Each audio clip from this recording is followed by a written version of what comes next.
The pry bar's metallic scrape against old wood was the only sound that mattered, a single, sharp note cutting through the chorus of her own ragged breaths. It snagged, not on a nail, but on something that shifted with a hollow thud, something that had waited in the darkness for decades. Before we carry on, please hit the subscribe button to make my day and let me know where you are watching from in the comments. The memory of that morning felt like a lifetime ago, a separate chapter in a book she was desperate to close. Sarah had stood in the town clerk's office, the air thick with the cloying scent of stale paper and harsh, pine-scented disinfectant. Outside, a relentless autumn drizzle wept down the tall, grimy windows, blurring the world into a watercolor of muted grays and browns. Inside, the silence was broken only by the rhythmic tick of a large, yellowed clock on the wall and the rustle of her own movements. Her son, Leo, a small, resilient 8-year-old, pressed his body against her leg, his tiny hand clutching a fold of her worn coat. At her feet, their brown Labrador, Buddy, sat with the patience of a saint, his tail giving a single, uncertain thump against the cracked linoleum floor. He seemed to sense the gravity of the moment, his intelligent brown eyes fixed on her face, waiting for a cue that everything would be all right.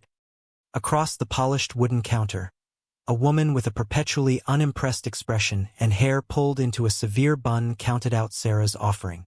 The bills were a pathetic collection of crumpled 1s and 5s, smoothed and re-smoothed 100 times, the tangible remainder of a life that had been systematically dismantled. Sarah watched the clerk's manicured fingers flick through the money, her own hands feeling clumsy and raw by comparison. She could feel the coldness of the countertop seeping through the thin fabric of her sleeves, a chill that had nothing to do with the autumn air. This was it, the last $50, the final, desperate bet on a future that felt less like a sunrise and more like a deepening twilight. It was the sum total of her worldly wealth, the price of a condemned schoolhouse on the forgotten edge of town, a place whispered about with a mixture of pity and scorn. The clerk finally looked up, her gaze as flat and gray as the sky outside. You know it's sold as is, right? Condemned, practically. The town's just happy to be rid of it. Her tone wasn't cruel, merely indifferent, the casual dismissal of someone who could not comprehend the geography of their desperation. Sarah felt Leo's hand tighten in hers. She drew a slow breath, forcing the tremor from her voice. "We know," she said, her words quiet but firm in the cavernous silence of the office. "It's what we can afford." The clerk shrugged, a small, dismissive gesture, and stamped a document with a loud, definitive thud. She slid a large, rusted iron key across the counter. Its screech against the wood was like a final, metallic sigh of resignation. Sarah picked it up. It was heavy, colder than the countertop, a solid, unyielding piece of iron that felt less like a key to a home and more like the anchor that would hold them fast to this last, desperate shore. By the time they arrived at the old Northwood schoolhouse, dusk was bleeding across the horizon, painting the clouds in bruised shades of purple and orange. The building stood on a slight rise, silhouetted against the fading light, a monument to forgotten days. It was even more derelict than the blurry photo on the town's website had suggested. Ivy, thick as a man's arm, strangled the brick walls in a possessive embrace, its dark, waxy leaves obscuring the carved stone that likely announced the school's name. Windows, like vacant eyes, stared out with shattered panes of glass, the jagged edges glinting menacingly in the last rays of sun. The bell tower, its copper roof turned a sickly green with age, leaned precariously to one side, a broken crown on a forgotten king. The whole structure seemed to be sighing, slowly collapsing under the weight of its own neglect. A wave of overwhelming doubt, cold and nauseating, washed over Sarah. The mocking laughter of the townspeople she'd overheard, the pitying glances, the clerk's flat dismissal, it all echoed in her mind. What had she done? She had traded their last $50 for a ruin, a carcass of a building that promised only cold and hardship. She clutched the iron key in her pocket, its cold weight a stark, physical reminder of her gamble. For a moment, her breath caught in her throat, the sheer folly of her decision threatening to suffocate her. Then, a small voice broke the spell. "Is this our castle, Mom?" She looked down at Leo. He was staring up at the decaying structure not with fear, but with a child's boundless capacity for wonder. In the shattered windows, he saw towering ramparts. In the leaning bell tower, he saw a wizard's spire. His face, illuminated by the soft twilight, was filled with an awe that pierced straight through her despair. Beside him, Buddy had begun his own reconnaissance, sniffing intently around the perimeter of the building. His hackles raised slightly at the unfamiliar sense of rot, wild things, and decades of abandonment. Sarah forced her lips into a smile, a fragile curve that felt like it might shatter. "It's our home," she said, the words tasting like a prayer on her tongue. She had to make it true. For him, the inside was somehow even more daunting. The front doors groaned open into the main classroom, a vast, cavernous space filled with looming shadows and the ghosts of forgotten lessons. Moonlight, pale and ethereal, streamed through the broken panes of the tall, arched windows, illuminating millions of dancing dust motes in its silvery beams. The air was thick and heavy, a layered concoction of old chalk dust, damp, decaying wood, and the faint, sweet smell of mold. Piles of debris, fallen plaster, and shattered glass littered the floor.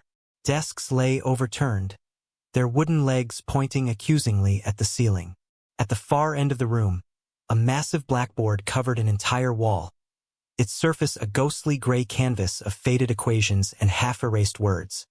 For a long moment they just stood there, a small, lost family on the threshold of an overwhelming task. The sheer scale of the decay was a physical blow, but despair was a luxury she could no longer afford. With a deep, fortifying breath, Sarah set down their meager belongings, 2 duffel bags and a box of food. "All right," she announced to the shadows, her voice sounding small but determined. "Let's make this place livable." They started with the basics, using a broken piece of plywood as a makeshift dustpan to sweep away the worst of the glass and debris from a corner of the room. It was a small patch of cleared territory in a vast wilderness of neglect, but it was theirs. While Sarah worked, Leo, ever the optimist, found a small, unbroken piece of chalk amidst the rubble. He scrambled to the massive blackboard and, standing on his toes, began to draw a huge, smiling sun, its rays radiating outwards, a small, bright act of defiance against the encroaching gloom. The soft scrape of the chalk was a comforting, almost hopeful sound in the immense silence. Buddy, after a thorough and suspicious sniff of their cleared corner, curled up near the teacher's old oak desk, a solid, imposing piece of furniture that had somehow remained upright and intact. He rested his head on his paws, though he didn't seem fully relaxed, letting out a soft whine at a draft that snaked its way up from the floor. It was that draft that changed everything. It was a bitter, persistent stream of cold air that seemed to emanate from the floorboards right in front of the old desk.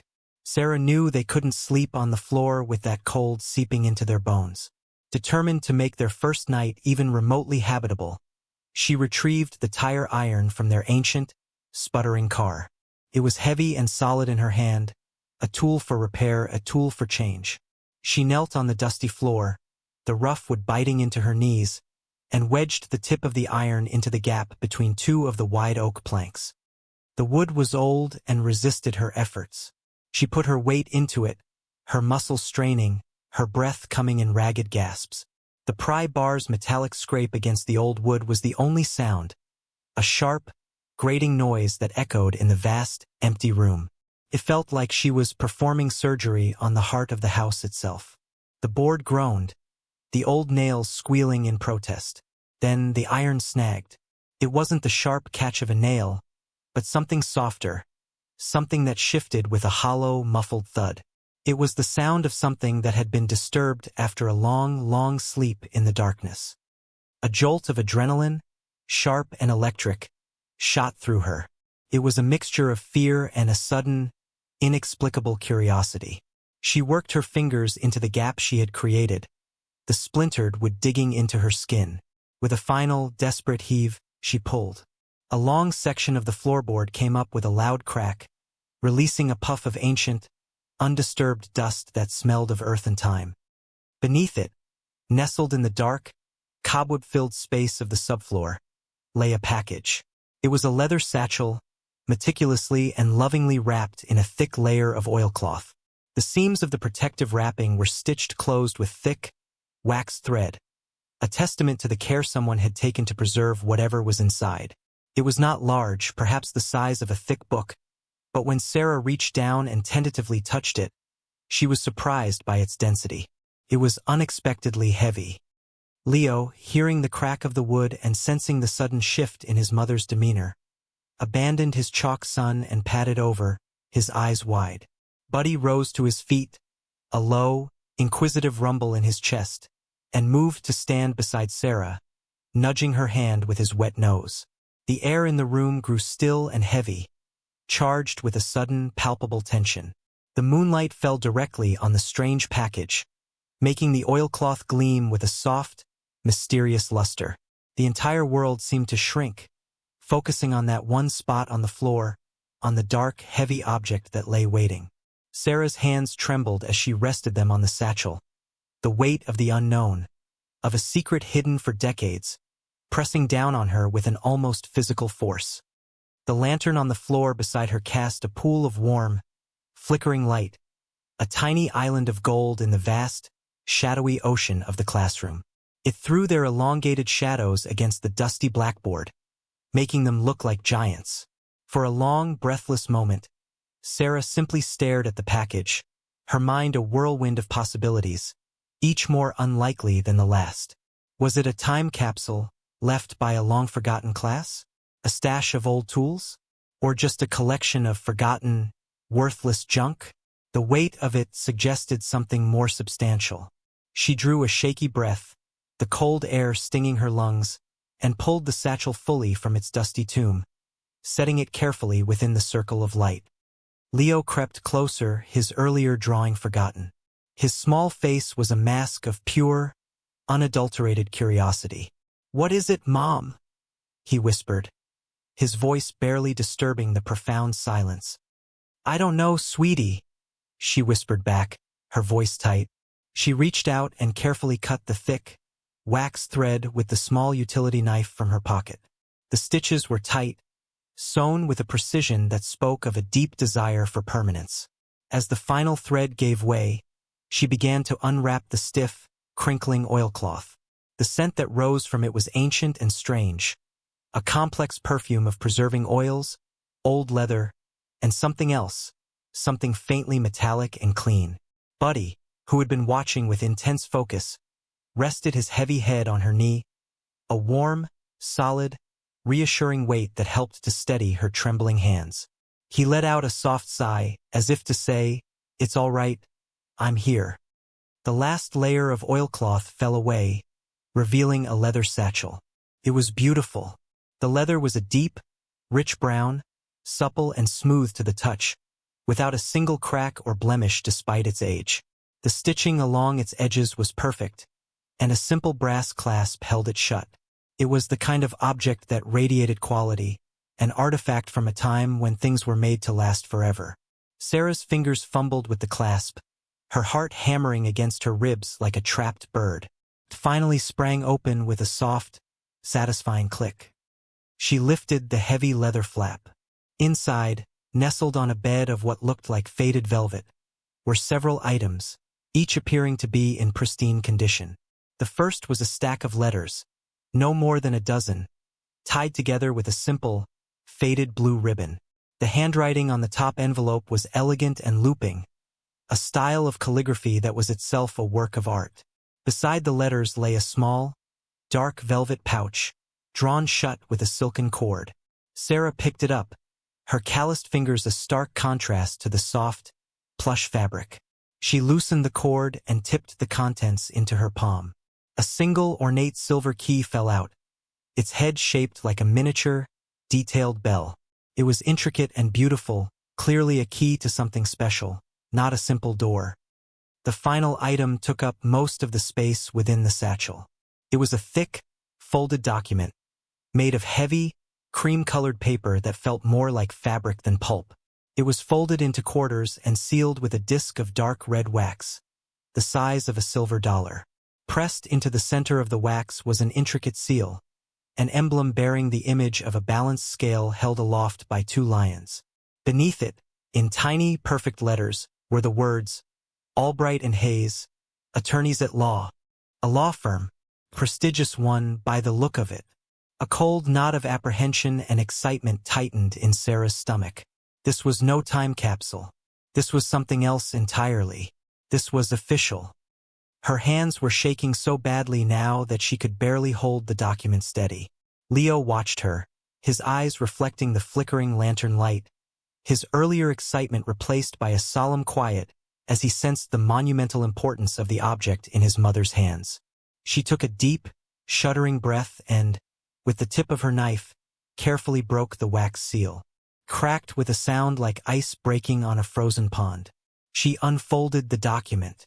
The paper was heavy, the text a dense block of formal, legal language, typed with the kind of mechanical precision that predated computers. Her eyes, accustomed to reading worn paperbacks in dim light, struggled to make sense of the jargon, the wherefores and herebys that seemed designed to confuse. She scanned the first few lines, her mind snagging on a name. The last will and testament of Alistair Blackwood. The name meant nothing to her.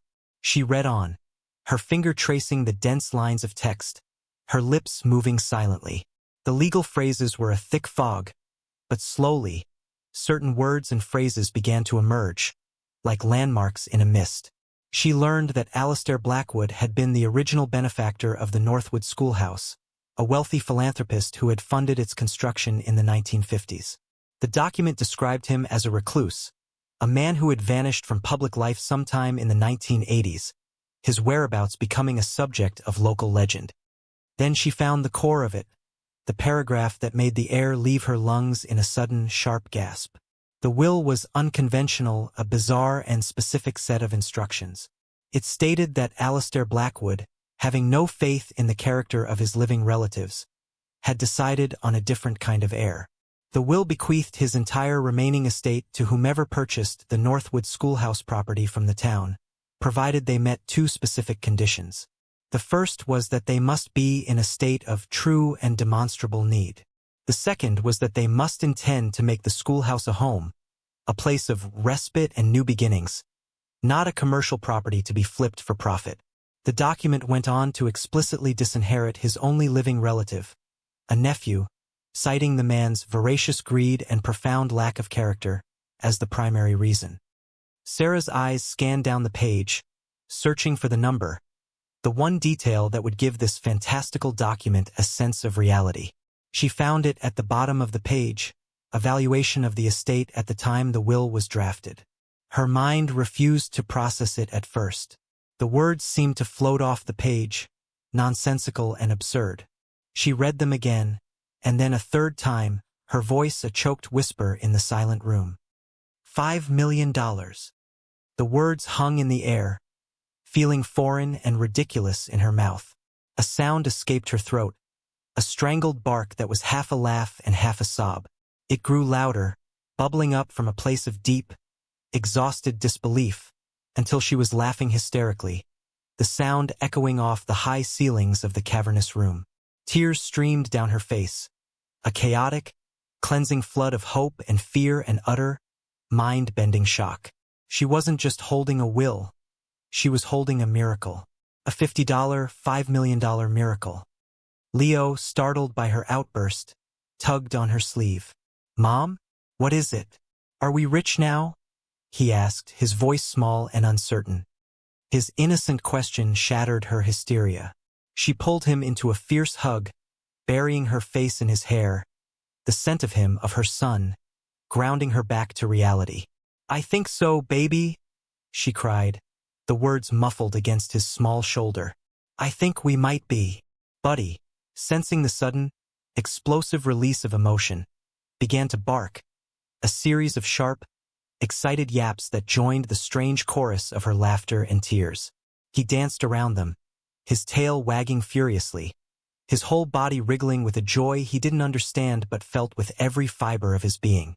For the first time in years, The crushing weight on Sarah's shoulders felt a little lighter, as if a sliver of impossible, unbelievable light had finally pierced the long, oppressive darkness. The next morning, the sun rose with a brilliance that seemed almost mocking. It streamed through the shattered windows, casting long, golden shafts of light that illuminated the decay with unforgiving clarity. The dust motes still danced in the air, the plaster was still crumbling, and the air was still thick with the smell of neglect. But to Sarah, everything looked different. The ruin no longer felt like a tomb, a final resting place for her hopes. Felt like a challenge. Felt like a promise. The brokenness was no longer a sign of failure, but a canvas for a new beginning. She had spent most of the night awake, sitting by the dying embers of their small fire, rereading the will a dozen times, the heavy paper a talisman in her hands. The words had begun to feel real, the possibility taking root in her heart like a tenacious seed. $5 million. It was a sum so vast, so life-altering, that her mind could barely contain it. It was freedom. It was safety. It was a future for Leo. Her first, most crucial step was clear. She had to contact the law firm Albright and Hayes. She had to find out if this was real, if this document, hidden for decades, was still valid. As she stood in the center of the room, the will now carefully tucked back into the satchel and hidden within one of their duffel bags, she was contemplating how to even begin that process when the sound of an engine cut through the morning quiet. It wasn't the familiar sputtering of an old farm truck from the nearby road. This was a low, powerful purr, the sound of expensive precision engineering. She moved to one of the less shattered windows, peering out. A car, a sleek, black sedan that gleamed even under a thin layer of road dust, was pulling to a stop in front of the schoolhouse. It looked as out of place as a diamond on a dung heap. Buddy, who had been dozing in a patch of sun, was instantly on his feet, a low growl rumbling in his chest as he moved to stand by the door. A man in a sharp, tailored suit emerged from the driver's side. He was tall and slender, with silvering hair and a smile that seemed too bright, too practiced. He smoothed down his tie as he approached the schoolhouse, his expensive leather shoes crunching on the gravel with an air of confident ownership. He stopped a few feet from the door, his eyes taking in the derelict state of the building with a look that was a carefully curated blend of sympathy and professional interest. "Hello there," he called out, his voice smooth as honey. "I hope I'm not disturbing you." Sarah, her heart suddenly thumping with a new and unfamiliar anxiety, slowly opened the heavy oak door. She kept one hand on Buddy's collar, whose growl had not subsided. "Can I help you?" she asked, her voice steady despite the sudden prickle of suspicion that ran down her spine. The man's smile widened. "My name is Harrison," he said, extending a hand which she did not take. "I'm a local historian and property investor. I heard through the grapevine at the town hall that someone had finally purchased this old place. I have to say, I was intrigued." He gestured vaguely at the crumbling facade. "It's a ruin, my dear, a real money pit. I've had my eye on it for years, purely for its historical significance, of course. I was just driving by and saw your car. I thought I'd stop and make you an offer, save you a world of trouble. I'd be willing to take it off your hands right now for, say, $10,000. A generous offer, I think you'll agree. It would be a nice little profit for you." The words were friendly, but his eyes were cold and sharp, scanning past her into the dark interior of the school, hungry for information.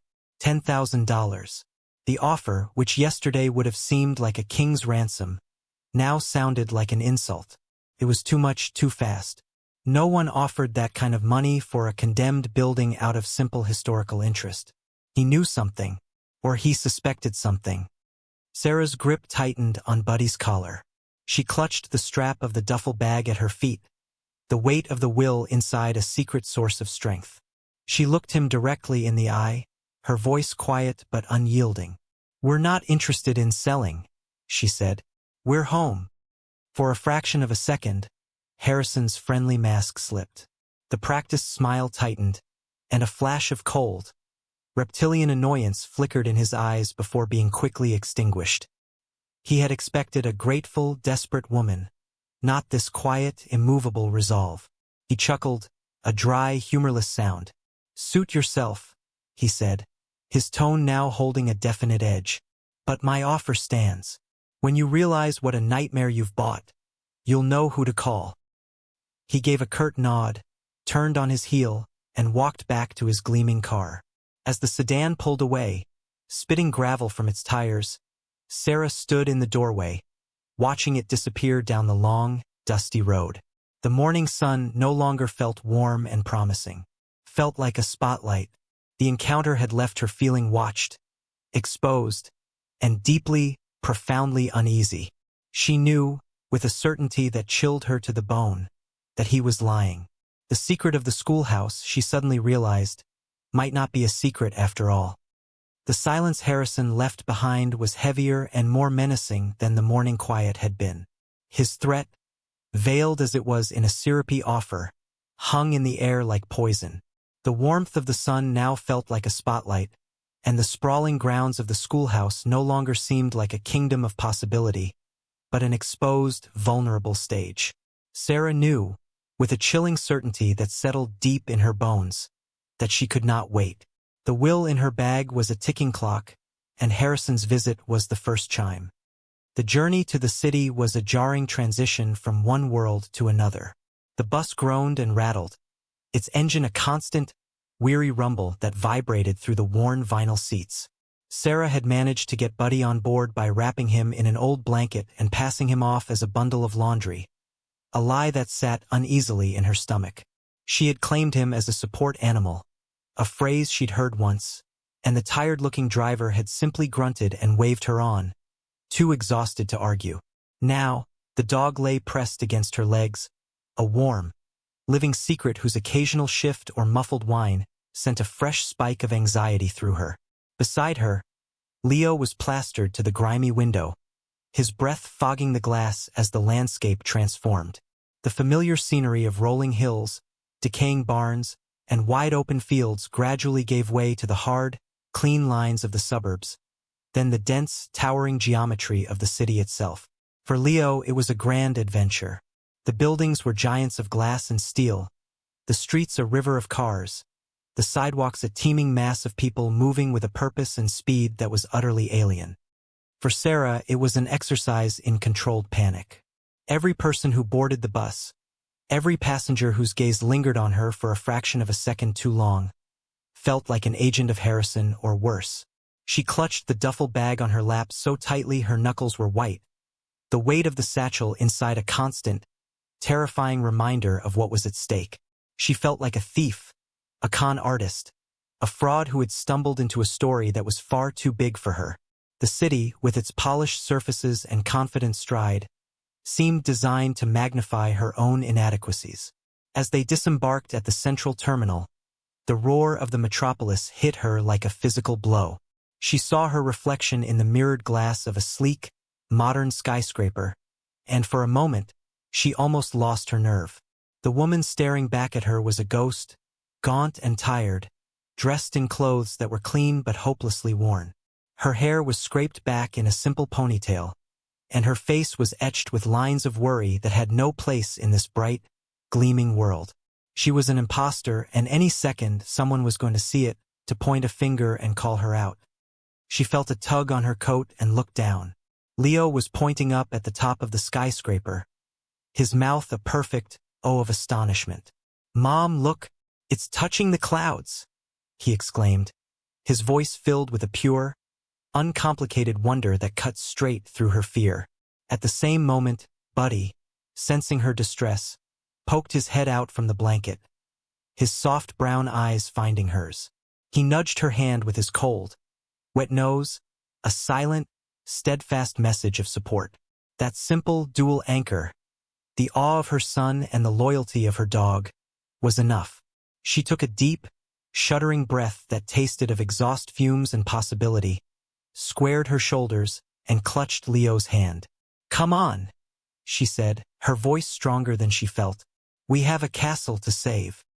The law offices of Albright and Hayes were located in a part of the city that seemed carved from a different century. The buildings were made of granite and limestone, their facades adorned with stern-faced gargoyles and ornate carvings.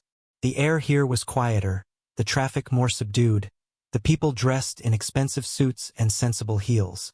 The firm occupied 3 floors of a historic building with a revolving door made of heavy, polished brass. Stepping through it felt like crossing a temporal barrier. The lobby was a hushed cathedral of commerce, with cool marble floors that echoed their footsteps, dark, mahogany-paneled walls, and the faint, intoxicating scent of old books, lemon polish, and wealth. A receptionist, a woman with perfectly coiffed hair and a polite, impenetrable smile, looked up from her computer, her eyes giving Sarah's appearance a swift, professional appraisal that missed nothing and approved of very little. "May I help you?" she asked, her tone as cool and smooth as the marble floor. I need to speak with someone about a will," Sarah stammered, her voice sounding small and thin in the cavernous space. "A Mr. Alistair Blackwood's will." The receptionist's polite smile didn't falter, but a flicker of something, perhaps surprise or confusion, crossed her eyes. She typed the name into her computer, her long nails clicking softly on the keyboard. After a moment, she looked up. "Mr. Arthur Albright handled the Blackwood estate. He's a senior partner now. He doesn't typically take unscheduled appointments."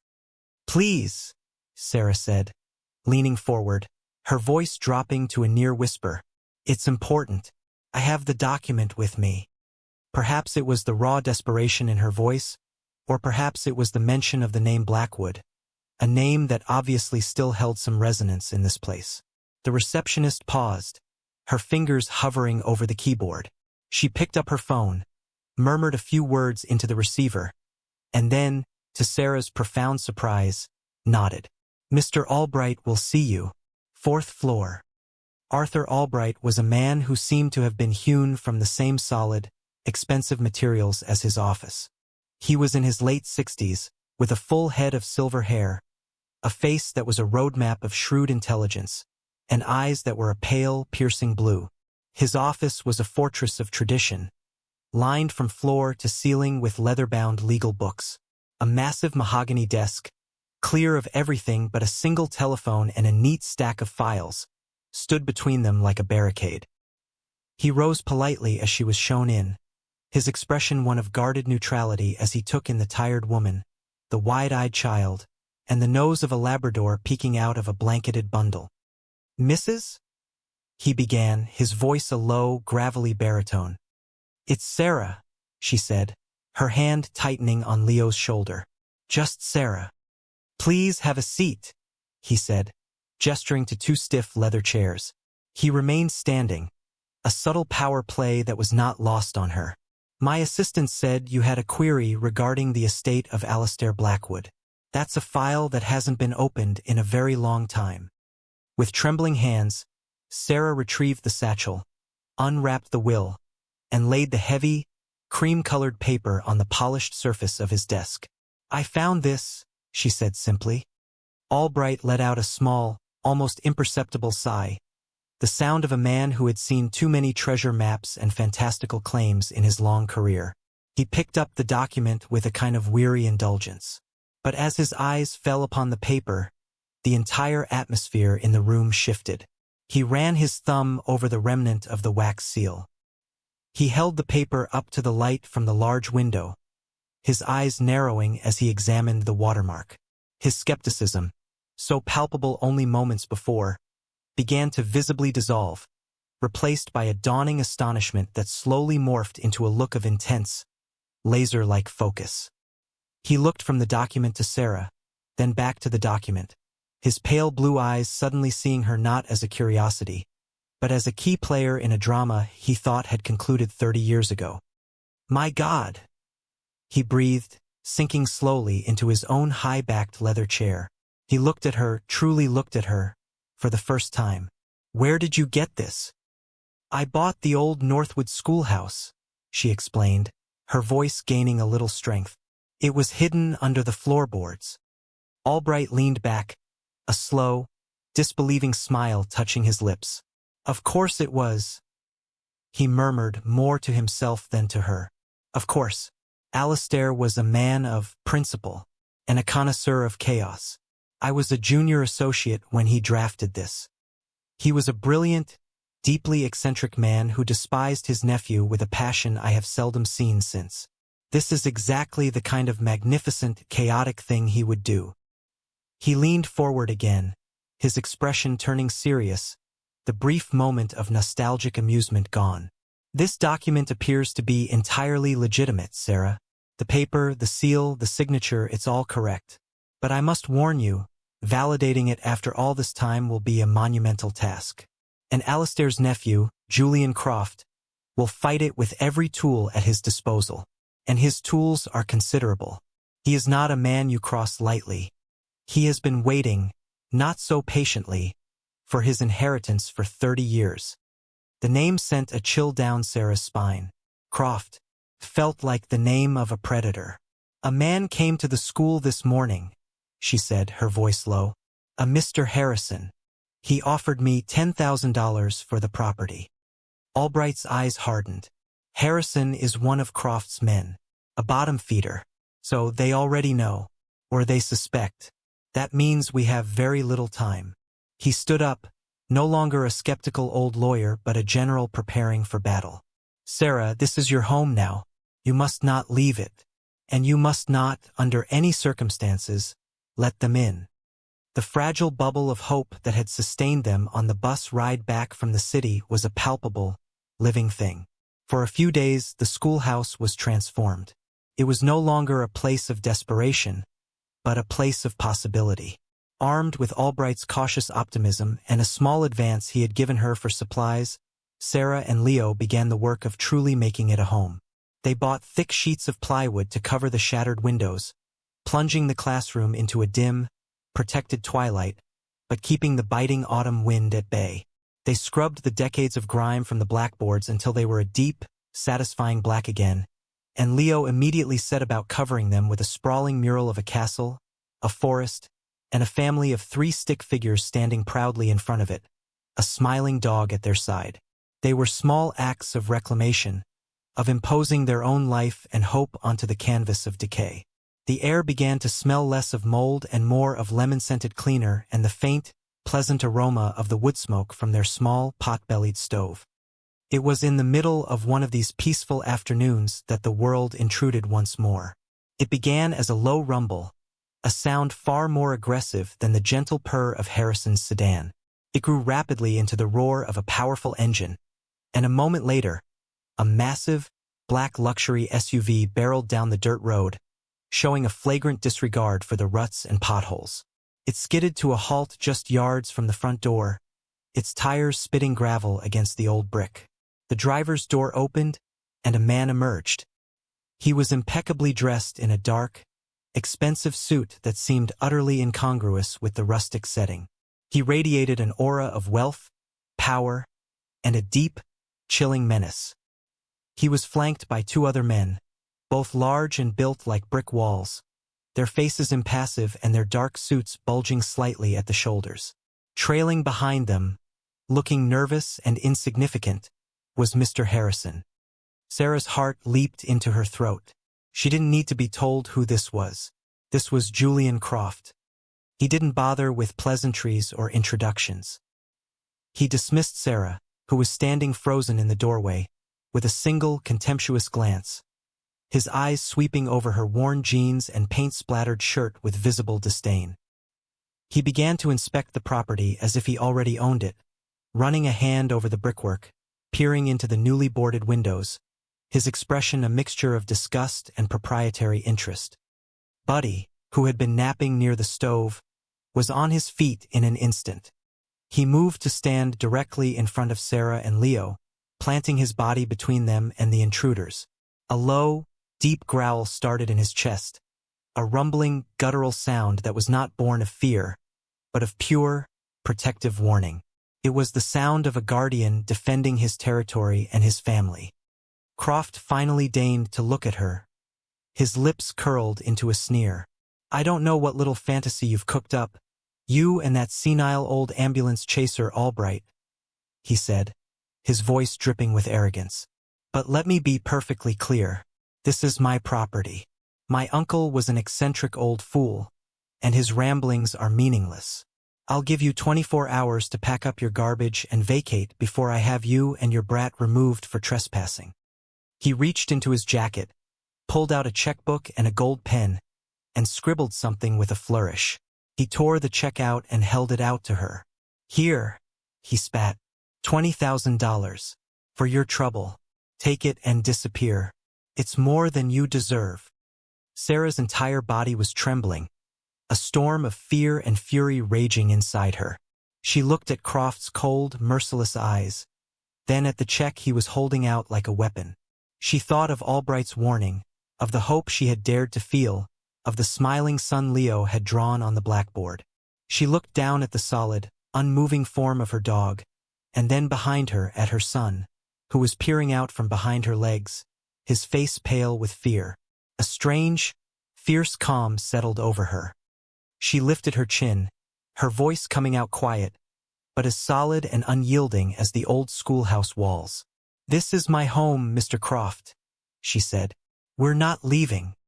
For a second, Croft looked genuinely stunned, as if the possibility of her refusal had never even occurred to him.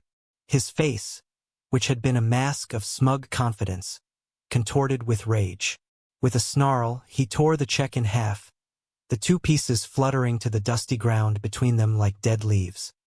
"Have it your way," he hissed, his eyes cold with a furious fire. "You'll regret this." He turned on his heel and strode back to his SUV, his two silent giants falling into step behind him. The car roared back to life and sped away, leaving behind a cloud of dust and a ringing, terrifying silence. The battle lines were no longer just drawn. They had been crossed. The siege began not with a bang, but with a whisper of tires on the dirt road. Croft's departure had left a vacuum, a ringing silence that was more terrifying than his threats. The dust he had kicked up settled slowly, coating the world in a fine, gritty film. For the rest of that day, an unnatural quiet descended, the kind of stillness that precedes a storm. Sarah found herself starting at every rustle of leaves, every distant bird call. The schoolhouse, which had begun to feel like a sanctuary, now felt like a fortress, and a poorly defended one at that. The psychological warfare started that night. It began with the cars. They would appear after midnight, driving slowly past the schoolhouse, their headlights cutting sweeping arcs through the boarded-up windows, momentarily illuminating the cavernous classroom in a stark, ghostly white light before plunging it back into darkness. There was never more than one at a time, and they never stopped, but their message was clear: "We are watching you." Buddy would stand at the door, a low, continuous growl vibrating in his chest, his body a tense line of vigilance. Sarah would lie on their makeshift bed, her arm thrown protectively over a sleeping Leo, her heart hammering in time with the phantom engines that faded into the night. After 2 days of this, the noise began. From the adjacent property, a wooded lot that had been silent and empty, came the sudden, deafening roar of heavy machinery. It started just before dawn and continued long after dusk, a relentless assault of sound. The ground vibrated with the deep, guttural rumble of diesel engines, the high-pitched scream of power saws, and the percussive, brain-rattling slam of hammers against metal. Sleep became a forgotten luxury. Conversation was reduced to shouting. The constant, grinding noise frayed Sarah's nerves until they felt like exposed wires, sparking with a mixture of exhaustion and rage. Leo, frightened and confused, would cover his ears, his small face pale. "Why are they so loud, Mom?" he would ask, and she had no answer that would comfort him. Then came the lights. Croft's men erected tall poles on the edge of the property line, mounting powerful industrial spotlights on them. At night, they would switch them on, flooding the schoolhouse with a harsh, brilliant glare that was brighter than daylight. It bleached all the color from the world and erased the very concept of night. It was impossible to find a corner of darkness, a moment of private reprieve. They were living in a fishbowl, constantly illuminated, constantly exposed. The psychological toll was immense. Sarah felt her resolve beginning to fray, her hope eroding under the constant, sleepless pressure. She was a prisoner in her own home, and the walls felt like they were closing in. The cruelest blow came a week into the siege. A crisp, official-looking car, different from the menacing black sedans, pulled up one afternoon. A woman in a sensible pantsuit, carrying a briefcase, knocked on the door. She introduced herself as a social worker from Child Protective Services. An anonymous complaint had been filed, she explained, expressing concern about a child living in a dangerous and unsanitary condemned building. The words struck Sarah with the force of a physical blow. This was Croft's masterstroke. He wasn't just trying to drive her out, he was trying to take her son. The hour that followed was the most harrowing of Sarah's life. The social worker, a woman named Mrs. Gable, was professional and not unkind, but her questions were sharp, her eyes missing nothing. Sarah felt her life being picked apart, her every decision as a mother held up for scrutiny. She showed Mrs. Gable their clean, swept corner, the neatly stacked cans of food, the new plywood covering the windows, the books she had salvaged for Leo to read. Leo, sensing the gravity of the situation, was quiet and withdrawn, clinging to her side. Sarah's terror was a cold, hard knot in her stomach. The thought of losing Leo, of having him taken from her because of this fight, was a pain beyond imagining. Mrs. Gable made her notes, her expression unreadable. Finally, after what felt like an eternity, she closed her notepad. The complaint mentions a lack of running water and electricity, she said, her tone neutral. We bring in our water, Sarah said, her voice trembling slightly. And we have a stove for heat. We have lanterns. It's not perfect, but we're safe. We're together. The social worker looked at Leo, who was watching her with wide, solemn eyes. Then she looked at Buddy, who had sat silently at Sarah's feet throughout the entire interview, a furry, steadfast guardian. She sighed, a small, human sound. The building is not ideal, that's clear, she said. But the complaint alleges neglect. I see no evidence of that. I see a child who is clean, fed, and clearly loves his mother. I will be closing the case. Relief washed over Sarah so powerfully her knees went weak. After the woman left, she sank to the floor and pulled Leo into her arms, holding him so tightly he squirmed. The immediate danger had passed, but the experience had left her shaken to her core. She felt the weight of her decision, the terrifying responsibility of it. Was she being brave, or was she being reckless?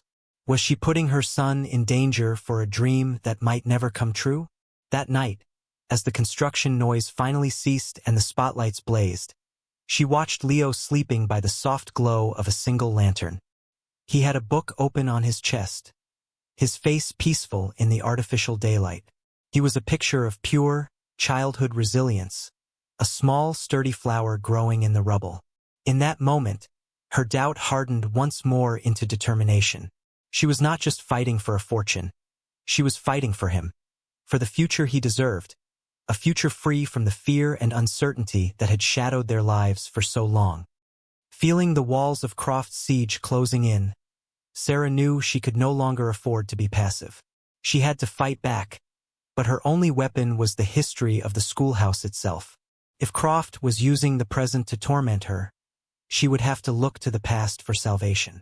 She decided to conduct a thorough search, to comb every inch of the building for anything else Alistair Blackwood might have left behind.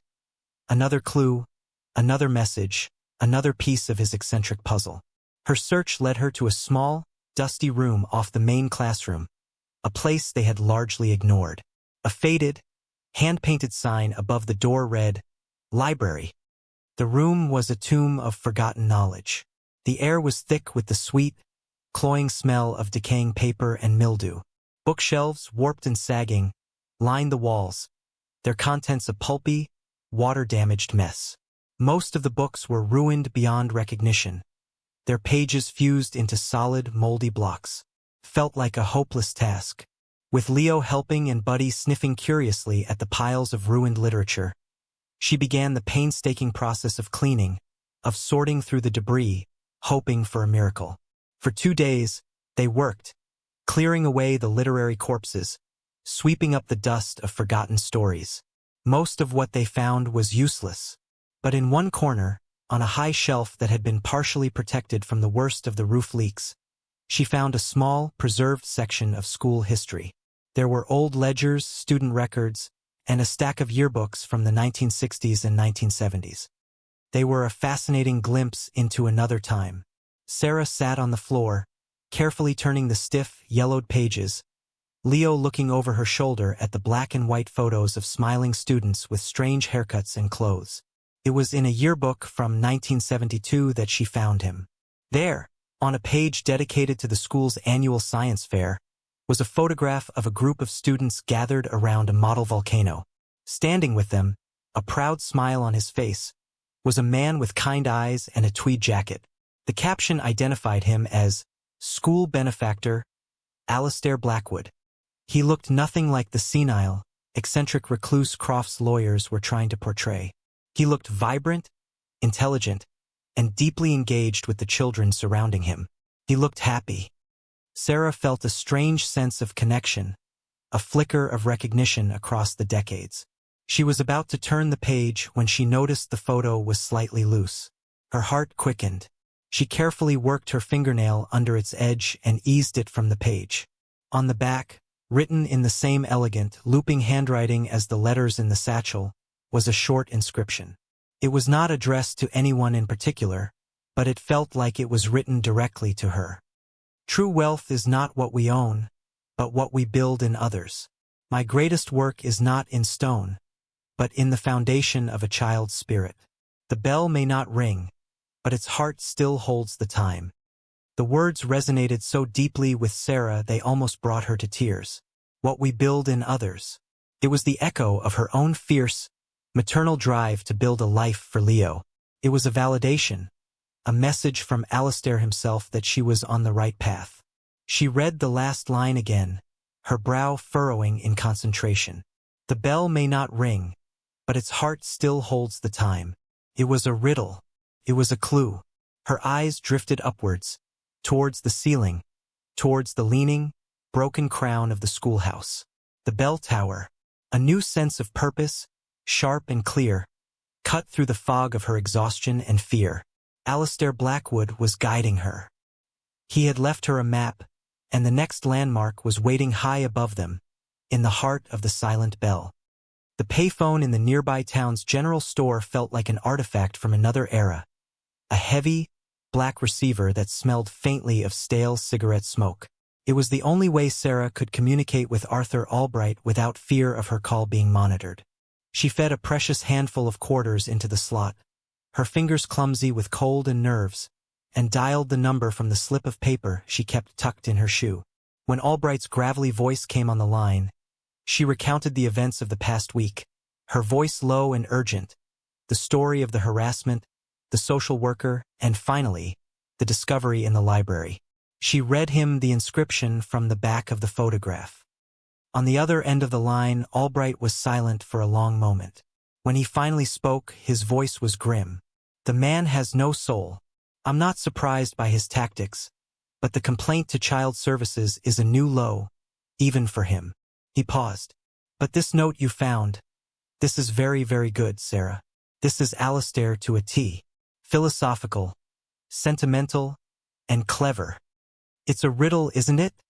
She asked. The bell tower. Without a doubt, Albright confirmed, a new energy in his voice. Which is fortunate because we are going to need more than just philosophy. I received a formal filing from Croft's legal team this morning. They've filed a motion to have the will dismissed entirely. Their official position is that Alistair was of unsound mind when he wrote it, that it was the product of late-stage dementia. Sarah's blood ran cold. But that's not true. The man in that photograph, the man who wrote that note, he wasn't senile.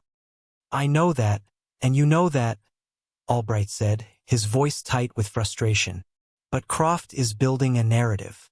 He's producing evidence, sworn affidavits from disgruntled former employees, falsified medical opinions from doctors on his payroll, all painting a picture of Alistair as a rambling, paranoid old man who had lost his grip on reality.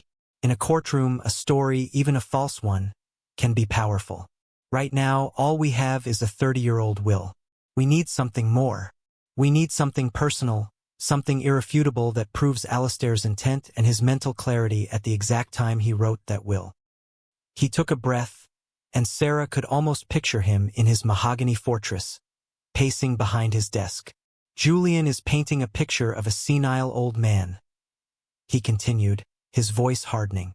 We need to find a masterpiece that shows the true artist. That note you found, it's a start. It shows his philosophy, his state of mind. It proves he was thinking about legacy, about the spirit of children, not about nonsense. Now we need to find the proof that he lived by it. That riddle about the bell tower isn't just a poetic flourish, Sarah.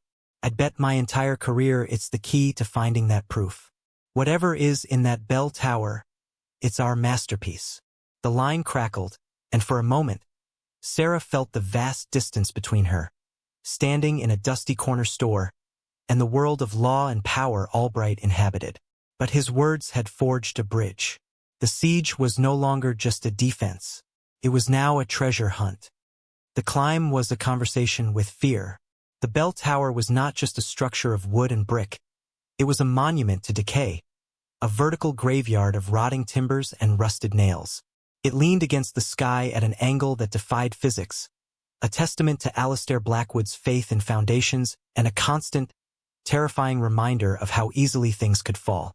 Sarah stood at its base, her head craned back, the late afternoon sun making her squint. The riddle echoed in her mind, a rhythmic counterpoint to the frantic beating of her own heart.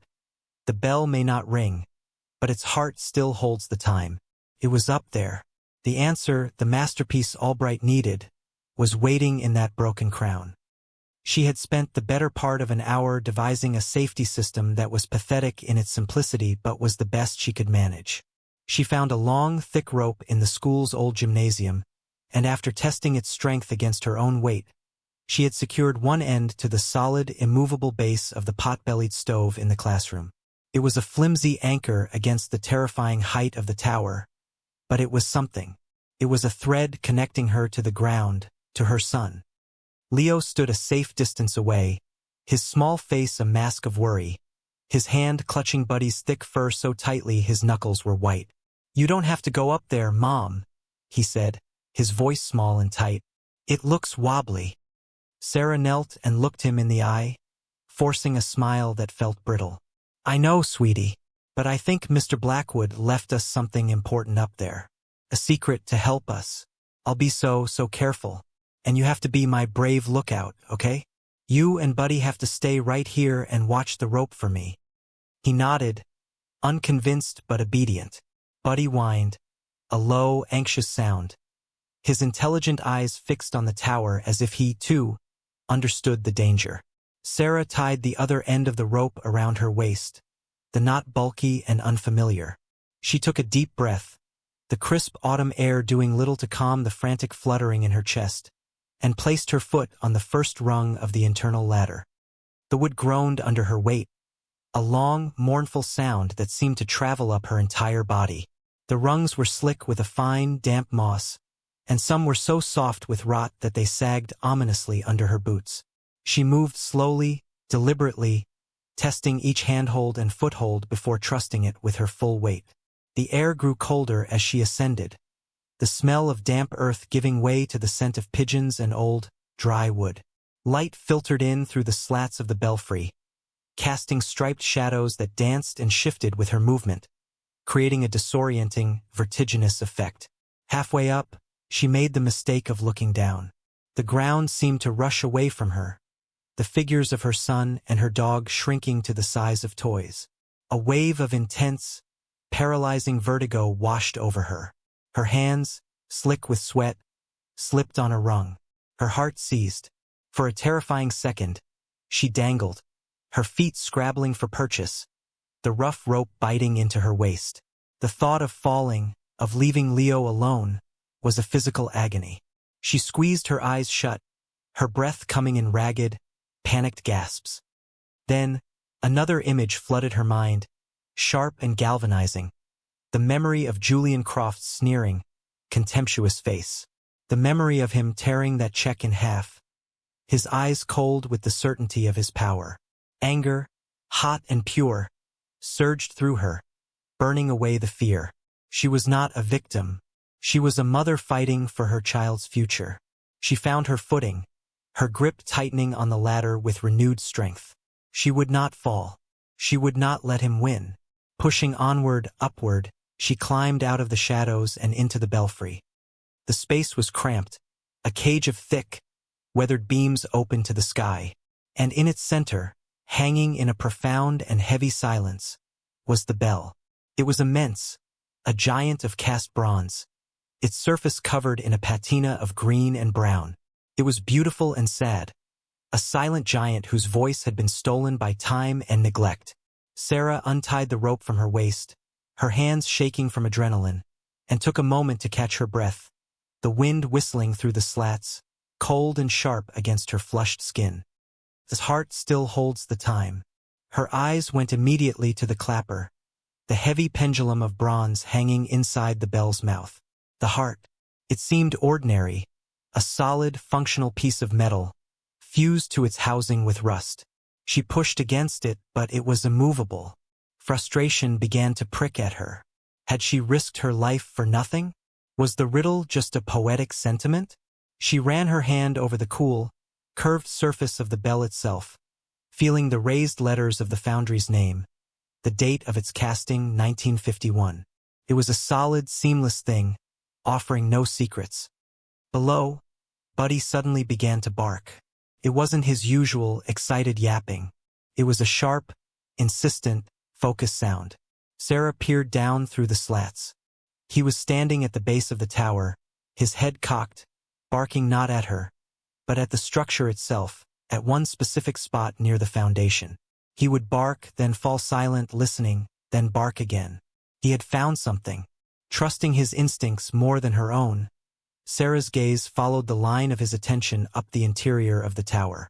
She wasn't looking at the bell anymore, but at the mechanism that supported it, a complex array of massive wooden gears and iron levers designed to swing the multi-ton object. The riddle wasn't about the bell's heart. It was about the tower's heart, the machinery that gave it purpose. Her eyes scanned the huge, central gear, a wooden will taller than she was, its teeth thick as her arm. It was what would have been turned by a rope from below to ring the bell. And there, on its surface, almost perfectly disguised by the grain of the wood and a century of grime, was a seam. A thin, precise line that was not part of the natural wood. It was the outline of a small inset panel. Her breath caught. She scrambled over to it, her fingers tracing the line. There was no handle, no knob, no obvious way to open it. Then she remembered. The key. The small, ornate silver key from the velvet pouch, the one shaped like a miniature bell. With trembling fingers, she dug it out of her pocket, felt warm against her cold skin. She examined the panel again and saw it. A tiny, almost invisible keyhole, cunningly concealed in the shadow of one of the gear's teeth. She slid the key in. It fit perfectly. Holding her breath, she turned it. There was a soft, satisfying click, a sound of tumblers aligning after a long, silent sleep. A section of the gear, about the size of a shoebox, sprang open on a hidden hinge, revealing a dark cavity within. Nestled inside was a box. It was made of metal, heavy and dark, and she knew instinctively that it was lined with lead, a final, paranoid measure of preservation against the ravages of time. It was not another document. It was something far more substantial. With a grunt of effort, she lifted the heavy box from its hiding place. On top of it, held in place by a simple leather strap, was a handwritten journal, its leather cover identical to the satchel she had first found. She unbuckled the strap and lifted the lid of the box. Inside, packed tightly in faded, moth-eaten felt, were a dozen reel-to-reel audio tapes. The descent from the tower was a blur. Clutching the heavy lead box in one arm and the journal in the other, Sarah scrambled down the ladder, her earlier fear forgotten, replaced by a wild, triumphant elation. She burst out of the base of the tower into the golden afternoon light, where Leo and Buddy rushed to meet her, their faces a mixture of relief and overwhelming curiosity. She had found it. She had found Alistair's masterpiece. The reel-to-reel player was another ghost from the school's past, discovered in the back of a dusty storage closet behind a stack of moldering choir robes. It was a heavy, clunky machine, but like so many things from its era, it had been built to last. After a tense half-hour of fiddling with its wires and tubes, and with a little help from a diagram Sarah found taped to its underside, they managed to coax it back to life. A low hum filled the classroom, and a small, orange light glowed warmly on its control panel. By the time Arthur Albright's car crunched to a halt outside, the stage was set. He had driven out immediately upon hearing her breathless, triumphant call from the general store, his voice on the phone crackling with an excitement that matched her own. He entered the classroom, his sharp city suit looking out of place against the dusty blackboards, but his eyes were alight with a lawyer's thrill of the hunt. He looked from the reel-to-reel player to the lead box and the journal sitting on the teacher's desk like sacred relics. "Well, I'll be," he said, a slow, impressed smile spreading across his face. "You did it, Sarah. You actually did it." The four of them, the homeless mother, the curious child, the loyal dog, and the powerful lawyer, gathered around the old oak desk. The sun was setting, and the room was filled with a soft, dim light, augmented by the glow of a single lantern. Felt like a sacred, secret meeting. Sarah, her hands surprisingly steady, threaded the first tape onto the machine. She pressed the play button. The reels began to turn, slowly at first, then with a steady rhythm. A soft hiss filled the room, the sound of time itself being unwound. And then, a voice. It was clear, rich, and resonant, with the faint patrician accent of an older generation. It was a voice that commanded attention, a voice filled with intelligence, passion, and a deep, weary sadness. It was the voice of Alistair Blackwood. October 5, 1982. The voice began, as clear as if he were in the room with them. "The leaves are turning. A time for endings and perhaps for new beginnings. I had another visit from Julian today. He came asking for a loan, a significant one, for some new, vulgar real estate venture. He speaks of assets and leverage, of returns and depreciation. He does not speak of building things of value. He speaks only of acquiring them." I looked at him, at his hungry eyes and his empty heart, and I saw not a nephew, but a vulture, circling what he believes will soon be a carcass. Sarah's hand flew to her mouth. Leo stared at the turning reels, mesmerized. Albright leaned forward, his eyes closed, listening with an almost religious intensity. The voice on the tape continued, a clear, articulate audio diary recorded in the months leading up to Alistair's disappearance. For over an hour, they listened as he detailed his growing disgust with his nephew's boundless greed. He spoke of his plan for the will, not as an act of spite, but as what he called his final lesson in civic virtue. He explained his rationale with a lucidity that was breathtaking. The inheritance was not to be a lottery prize, but a reward for an act of faith, for someone who saw value not in a property's price, but in its potential for sanctuary. It was a reward for an accident of character, not an accident of birth. Then came the final, damning entry on the tape. November 14, 1982, Alistair's voice said, a new, hard edge of fury in it. Today was the final straw, the absolute end. I followed him. I followed Julian to a meeting with the director of a children's hospital charity, a charity to which I myself have been a considerable donor. I watched from a distance as he presented them with a check, a grand, public gesture. Later, through a contact at the bank, I confirmed my suspicions. The check was a fraud, drawn on an account that was closed 2 years ago. He was using my reputation to build his own, on a foundation of lies and stolen hope, from sick children, no less. The man's depravity knows no bounds. He will not see 1 red cent of my fortune. I will hide my true will, and I will hide this testimony. I will make it a treasure hunt, a final test of worthiness. Let the greedy scrabble for the scraps. My legacy will go to a soul worthy of building something new from the old. The tape ended. The reel spun in silence. In the quiet room, The only sound was a soft, choked sob escaping from Sarah. It was a sound of stunning, irrefutable vindication. Tears streamed down her face, tears of relief, of gratitude, of a profound and overwhelming connection to the ghost in the machine who had, across 4 decades, posthumously saved her family. Albright opened his eyes. He sat back in his chair, a slow, deeply satisfied, triumphant smile spreading across his face. He looked at Sarah, his eyes shining with respect and victory. "He called his nephew a vulture," Albright said, his voice low and filled with awe. "But he was a dragon, sitting on a treasure, waiting for the right person to come looking for it." He picked up the leather-bound journal and opened it. The pages were filled with Alistair's elegant script, dated entries that precisely corroborated every word on the tapes.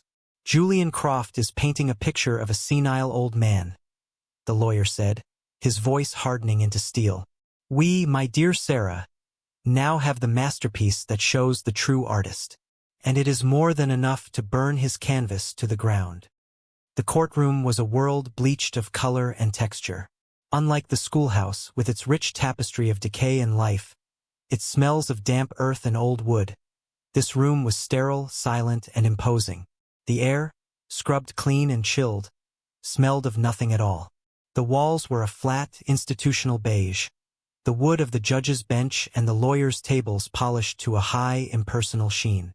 It was a place designed to intimidate, to reduce human stories to dry facts and legal precedents. Julian Croft, seated beside his team of sleek, expensive lawyers, looked perfectly at home. He was a portrait of smug confidence, his suit immaculate, his posture relaxed, a faint, condescending smile playing on his lips as his lead attorney addressed the court.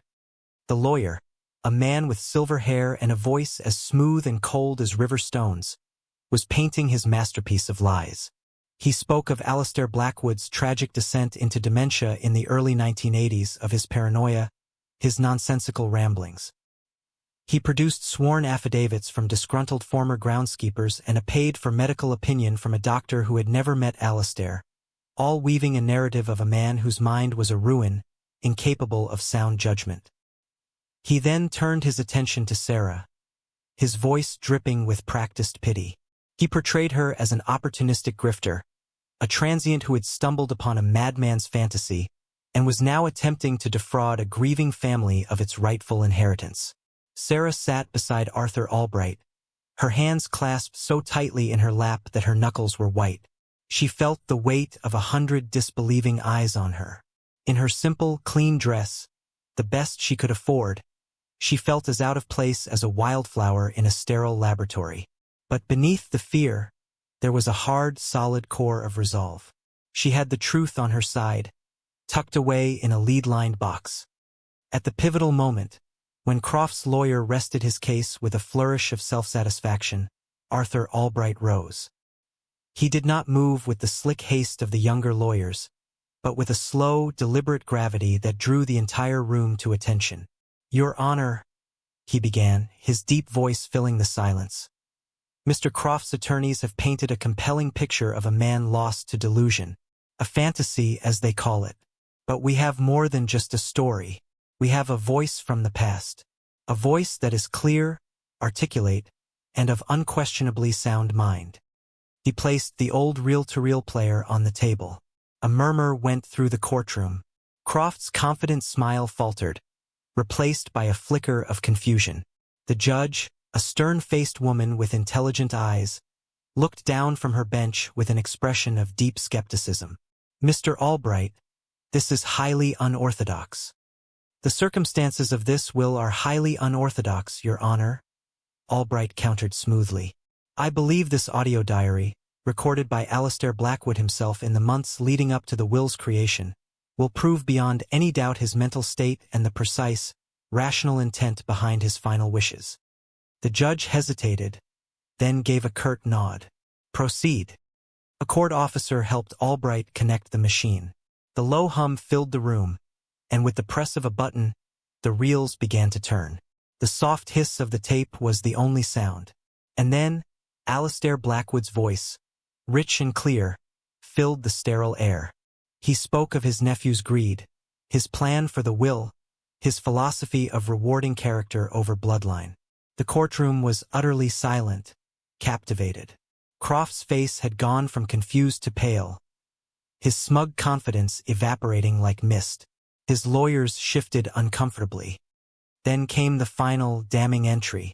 Alistair's voice, edged with a cold, righteous fury, described in meticulous detail the incident with the Children's Hospital charity, the fraudulent check, the calculated deception.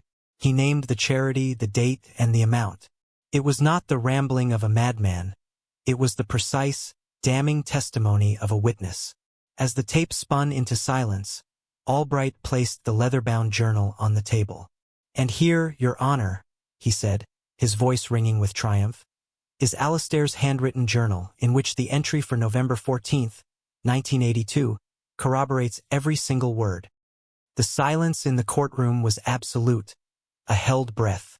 Then it was shattered. "Fakes!" The shout was raw, guttural. Julian Croft was on his feet, his face a mask of pure, unadulterated rage, his expensive suit suddenly looking like a costume on a man who had lost all control. "They're fakes. It's a conspiracy. That woman, that vagrant, she concocted this whole thing." His composure had not just cracked, it had exploded, revealing the voracious, desperate, and profoundly ugly character that Alistair had so perfectly described.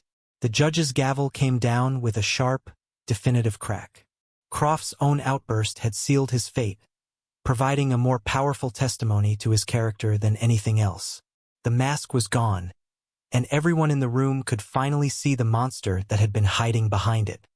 Sarah walked out of the courthouse and into the brilliant, cleansing sunlight. It felt warmer, more real, than it had just an hour before. The judge's ruling had been swift and decisive.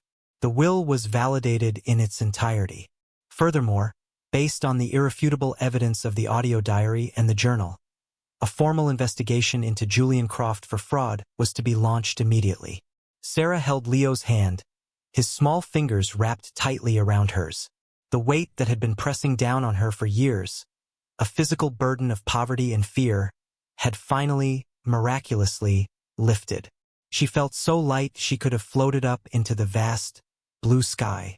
She was no longer a victim, no longer a transient, no longer a ghost drifting through the world. She was a survivor. She was a homeowner. She was a millionaire.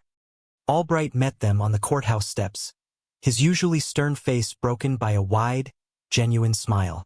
He shook her hand, his grip firm and warm. "Alistair would have been proud," he said, his eyes twinkling. "You didn't just find his will, you understood his lesson."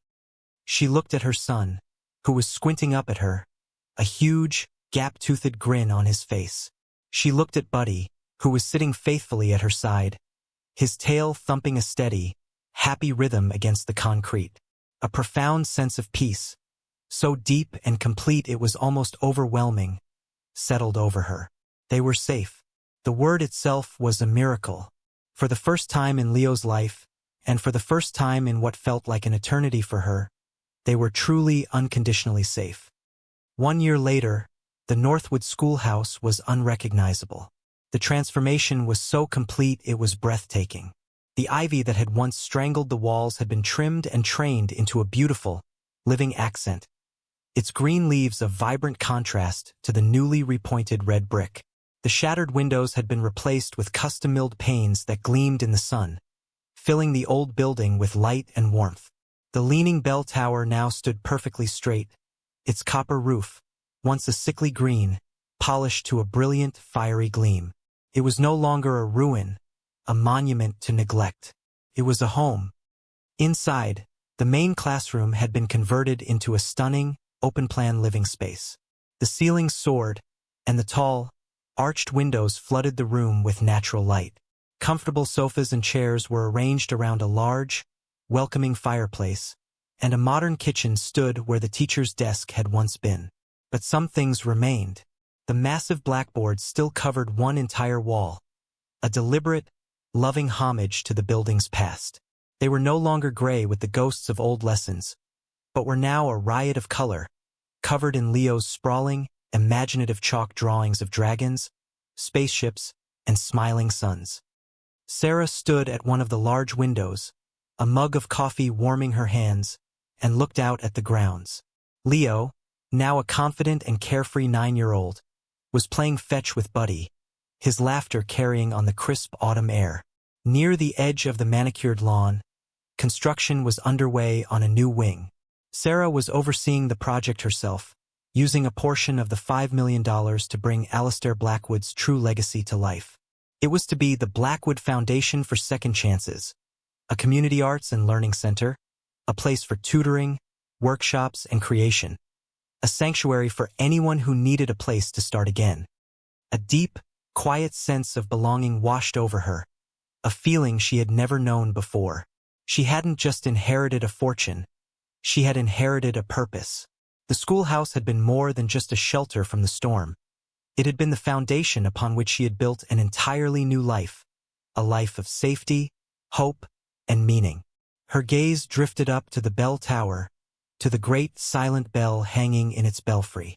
It was whole now, a silent sentinel standing guard over the family that had brought its heart, and the heart of the school itself, back to life.